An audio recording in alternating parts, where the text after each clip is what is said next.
Can you look directly into the camera, introduce yourself, and tell us where you live? Hello, my name is Shanice Trotman. I'm from Brooklyn, New York, but I represent the whole New York City. Hey! Hey.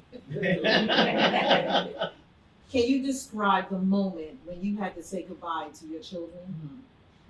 May 30th, 2014, I never got to say goodbye. I never wanted to say goodbye.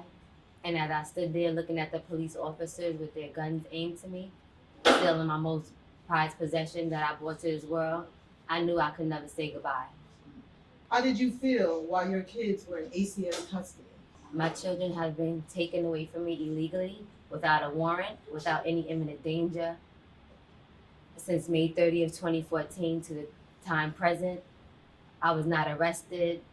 I did not know where my children were for approximately 3 days. I felt hopeless. I felt worse than being dead, as my mother died in a car crash at 28 years of age. She also was a ACS worker who dropped her title for seeing the corruption in ACS. And she also was a foster parent and also was a foster child during her youth. I felt I couldn't believe this could happen to me or to my children, being that they had 2 parents living and we had a host of family and friends and resources that were able to take the children that were cleared SCRs and had no criminal background and had room for the children.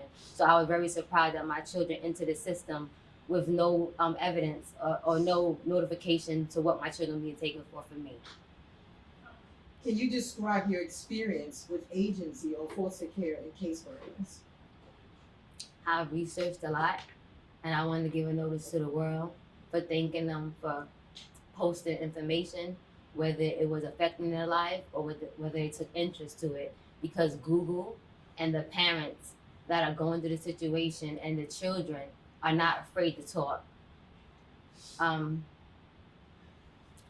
I've gotten demand of discovery. When anytime you're in a case, you ask for demand of discovery. That should have facts and evidence, what the charge is against you, and what your defense is. When I got these documents, I was very pulled back from seeing black and white written media as it was showing abuse in the independent contractors' foster parents' home. It was negligence of the agency, and they were in dereliction of their duty. When I brought this to the attention of the agency or asked the caseworkers for their supervisors, I felt and I know that I was retaliated on and my child, restricted visitation for months at a time. I asked for children ombudsman's office, elected officials to help us get involved. I sent business notes by fax and emails, and I just found that we had no voice. Even a public advocate couldn't advocate for us or directed me to go through navigational processes that which I already exhausted and which found no solution. It has turned me into a different person who I'm trying to learn. This person today, as I stand before you guys, How would you describe your feelings about this workshop? in approximately 5 years or over that I've been going through this case, all the services that I have been through, individual counseling,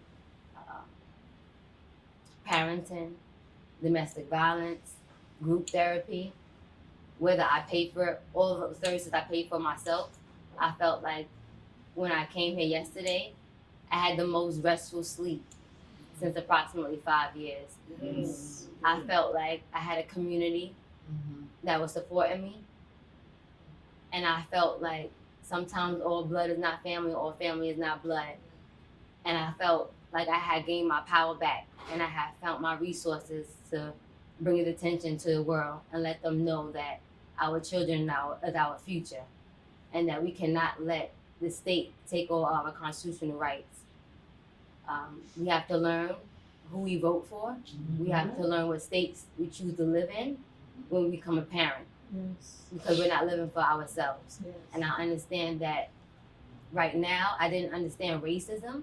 I understood favoritism, as I was the first grand and great grand on both sides of my family, but I didn't understand racism until my spouse, significant other, explained to me what being a woman of color is.